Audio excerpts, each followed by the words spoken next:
everybody, sorry for the voice change. My previous video editor is facing some problems, that's why I am using a new one. Today, we have a new Orbs Quest. I will show you how to do that. But before that, I have noticed that many people watch my videos, but many of you don't subscribe to my channel.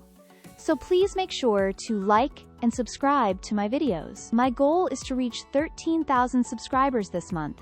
I know you will make this happen. Now the elephant in the room. To do this Orbs Quest, you require a VPN with the US location.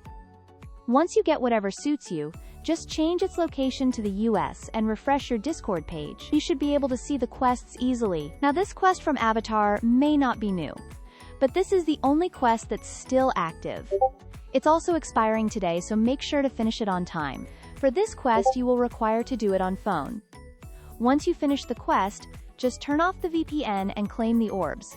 The reason being, you don't have to deal with CAPTCHA. There we have it, we got 700 orbs.